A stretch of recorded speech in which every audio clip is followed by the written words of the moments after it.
The bay was calm and quiet, but I should have known better than that. It was supposed to be a simple ferry ride to visit my folks for the first time since returning from Korea. Pops was always so proud of me for fighting for the United States. And Ma, well, she always wanted what was best for me. In her mind, that was college, then maybe becoming a doctor or being barred as a lawyer. We never got into the details. I just wanted to see him again.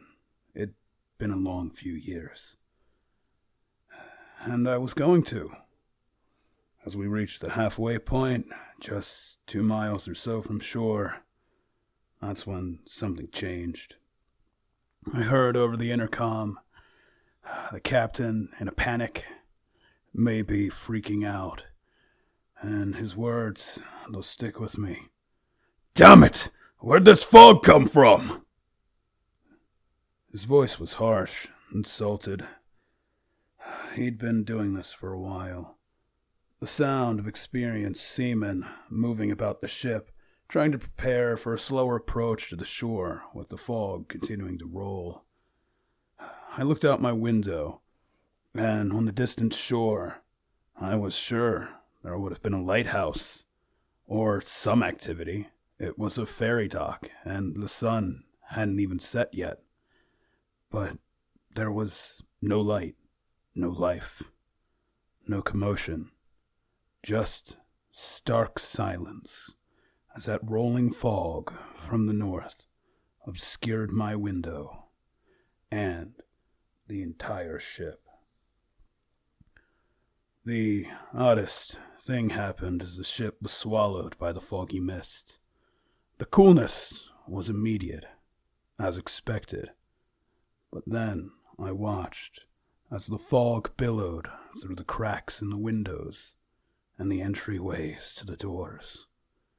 It wasn't fog, not like any I had seen before. It was like the smoke of a fire, or worse, a chemical attack. My heartbeat, I could feel it in my chest. Nerves, anxiety, things I had thought I'd left in Korea, strumming to the surface. I pushed to my left side, stumbling through the aisle to where I'd seen a mother and a child sitting the entire trip. "Hey, take my hand and stay calm. Everything will be all right," I shouted into the thick smoke rolling through the vessel, my hand disappearing as I reached the end of my chair and reached it into the fog.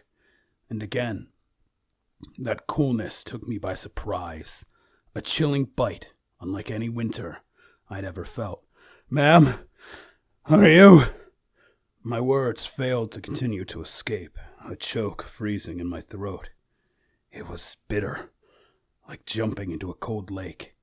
Everything starting to chill as my eyes began to go spotty, yet I had to keep going forward, into that mist, into that smoke. I grabbed for the back of the seat where she would have been. My concern was overwhelming.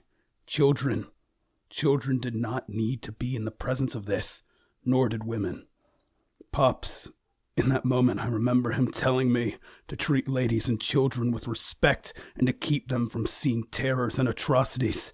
Yet, as I reached for them and my hand should have reached the back of the bench, it met nothing.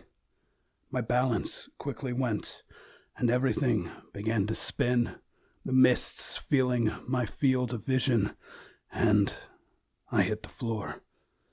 As my consciousness left me, I remember saying, "Ma'am, get the child." And then everything went black. How much time had passed, I will probably never truly know. But I came to at some point, and slowly I opened my eyes. They spun and stung as I looked up into a blurry mess of colors as the sky above was clouded by the mist. Gasping and blinking, my hands clenched against the ground, and as I rolled up in my grip, expecting grass or sand or mud, I felt something spongy soft, clammy. It was flesh. I pushed up to a seated position and blinked several times, trying to clear the tears that had blurred my vision. And when they did clear, I was not quite sure what I saw. I was in a barren flatland, like some sort of desert. And yet, there was nothing. The ground around me, I was too afraid to look down, was messy, but flat, dirty, ruddy, rusty brown, not like flesh. Then, what was I on? Still, I resisted the urge to look down. "Hello?" I let weakly escape as I continued to look about. And I looked again.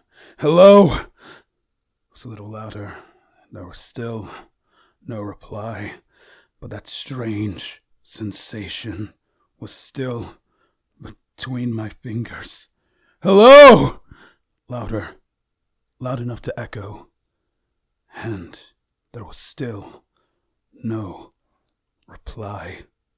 Cold silence awaited me, like the faint winter nipping as you open your eyes in the snow.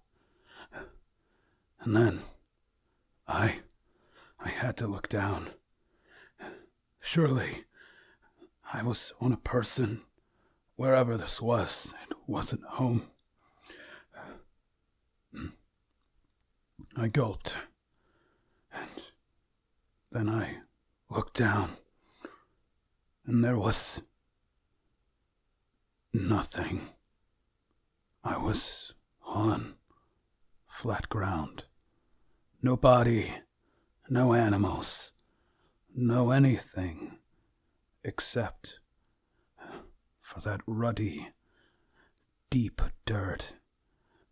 I blinked a few more times to make sure. Once more, my heartbeat had returned to my throat. Where was I?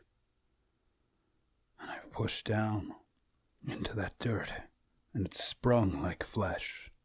And I stood. Where was I?